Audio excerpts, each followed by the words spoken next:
at pasanin ang kanyang krus at sumunod sa akin. So lahat ng sufferings, kung ikaw ay naiinis sa iyong kapwa, iibigin mo pa rin. Dahil kung ikaw ay isang magiging alagad, pasanin mo yung krus. Hindi ito literal na krus na papasanin. Yung pagtitiis narito. Na kailangan mong gawin yun alang-alang sa pagiging isang alagad. Kasama pa rin yung love dito. Yung hindi kayo ibig, yung lagi yung example ni Brother Joy kung kami ay nag-aaral. Yung isang tao na hindi kayo ibig, iibigin mo yun. Bakit? Utos sa atin ng Diyos na iibigin natin ang ating kapwa kahit hindi siya kayo ibig. Utos po ito eh. Dahil tayo ay sumailalim sa bautismo. Ano naman ang kapalit dito sa kabila ng ating pagtitiis? Yung kaligtasan, ating minimitin. Although nag-tiis tayo dito sa mundong to, ang kagandahan is malaki yung chance na natin para makuha yung kaligtasan. Kaya tayo titiis dahil sa kaligtasan ko para makamit natin yung buhay ng walang hanggan. Dito yung alagad, araw-araw nagtitiis. Hindi na tayo nag-ibig, kaya ano nag-ibig eh. Dahil yun yung utos sa atin. Yung mga anak natin na mga pasaway, kailangan pa rin natin umibig. Mainis ka, huwag lumubog ang araw sa iyong galit. Yun po yun. Yung sinabi naman ni Brother Ronnie kanina, hindi ko po isama sa aking sa paksa.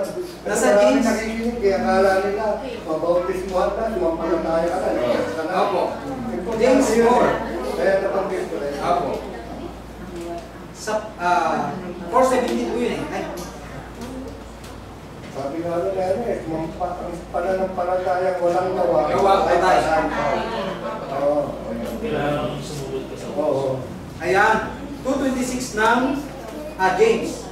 Sapagkat kung paano ang katawan na walang espiritu ay patay, gayon din naman ang pananampalataya na walang gawa ay patay. So, yung pananampalataya is kailangan mo rin ng gawa.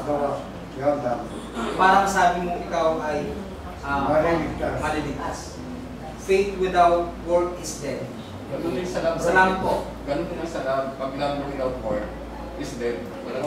Walang gawa eh. Di ba? Ganun din sa love eh. Kaya ikaw itang bumahan mo ito. Talagang kailangan may gawa. May gawa talaga dapat.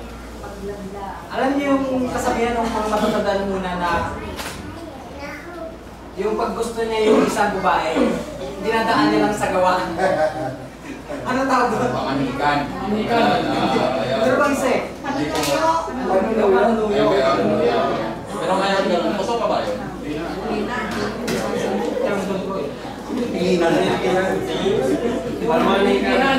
Hindi mo sinasabi pero tinatawag sa akin. Ano? Secret lang.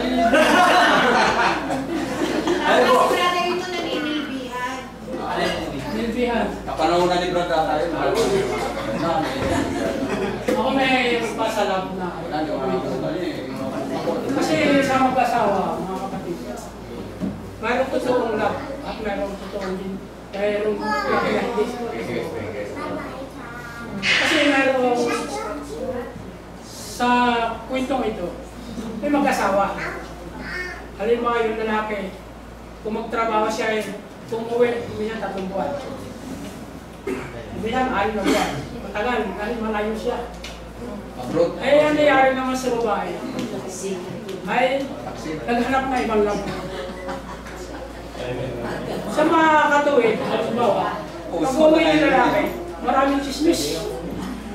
Mga chismis yan na martis. Hindi naman siya naniniwala. Ngayon, noon sila nag-aanak ng 5. Walang 5. Chismis. Ngayon, nung mahuli niya, ang babae, natutuwa pa lang ang chismis. Totoo, dahil sa love. Ang umibig ang babae sa love. Ay, hindi maalaw niya anak. Di, nagalit ang lalaki dahil naawal ng kanya. Maghihiwalay sila.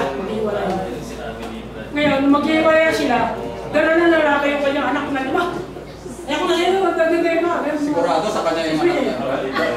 Sa atin mo sabi ng babae. Hindi sa kanya yun, yung pag-iirap doon. Hoy, wag mong dalhin yung anak mong 5. Isa lang ang iyo dyan. Hindi mo masakit, no? Yung pang pinakapangit ang iyo. Brother, tabi patulpong. Hindi mo masakit. Diba? Pinakapangit yung love na hindi totoo. At love na totoo, yung pumakatay. Dahil siya serious.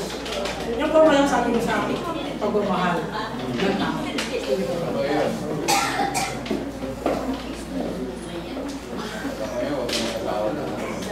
Maraming salamat po sa lahat ng engineer ng bawat isa. Tayo nagpapatuloy sa ating gawain para sa ating last song. Ang gusto.